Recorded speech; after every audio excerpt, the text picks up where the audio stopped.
Hello guys, welcome back to my channel. இன்றைக்கி நம்ம பார்க்க போகிற ரெசிபி பார்த்திங்கன்னா நைட் டின்னர் ரெசிபி தான் பண்ணியிருந்தேன். மசாலா மேத்தி சப்பாத்தி, அதோட வெஜ் குருமா செம டேஸ்ட்டாக இருந்துச்சு. சாஃப்டான சப்பாத்தியோட குருமாவோட டிப் அடித்து வச்சிங்கன்னா செம டேஸ்ட்டாக இருக்கும்.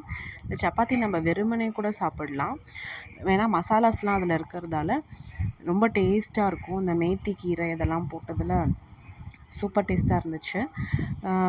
ரொம்ப சாஃப்டாக இருந்தது. குருமாவோடு வச்சு சாப்பிட்றதுக்கு அவ்வளோ டேஸ்ட்டு.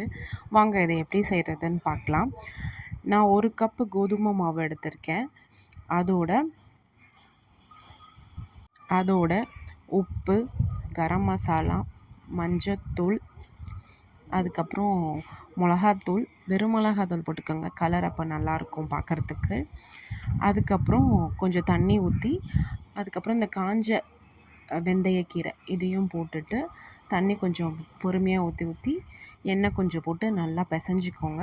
கொஞ்சம் ஓமமும் போட்டுக்கணும், அப்போ தான் செம டேஸ்ட்டாக இருக்கும். ஓமமும் சேர்த்துட்டு நல்லா தண்ணி ஊற்றி பொறுமையாக பிசைஞ்சிக்கோங்க. சப்பாத்தி மாவு வர வரைக்கும் பிசைஞ்சிட்டு நல்லா இந்த மாதிரி ஃபுல்லாக கிளறி கொடுங்க. அப்போ தான் அந்த மசாலாலாம் போயிட்டு நல்லா வந்து பிளெண்ட் ஆகும் அந்த மாவோட. நல்லா பிளெண்ட் ஆனதுக்கப்புறம் ஃபுல்லாக நல்லா பிசைஞ்சு வச்சுக்கோங்க. ரொம்ப டைட் ஆக்கக்கூடாது. சப்பாத்தி கூட மாவு நல்லா வந்து சாஃப்டாக சூப்பராக இருக்கணும். பார்த்தீங்களா, இந்த மாதிரி சாஃப்டாக இருக்கணும். நான் கொஞ்சம் லைட்டாக மேலேயும் எண்ணெய் தடவி வச்சுருக்கேன், காஞ்சி போகாமல் இருக்கிறதுக்கு. தடவிட்டு நல்லா பார்த்தீங்கன்னா இந்த மாதிரி கலரில் வந்துடும், எல்லோ கலரில். நம்ம மஞ்சத்தூள் மிளகாத்தூள்லாம் போட்டதால் இந்த மாதிரி இருக்கும். அதுக்கப்புறம் நல்லா ஒரு 1/2 hour ஊற வச்சுடுங்க. மேலே பார்த்தீங்கன்னா நம்ம போட்ட அந்த வெந்தயக்கீரை இது எல்லாமே தெரியும்.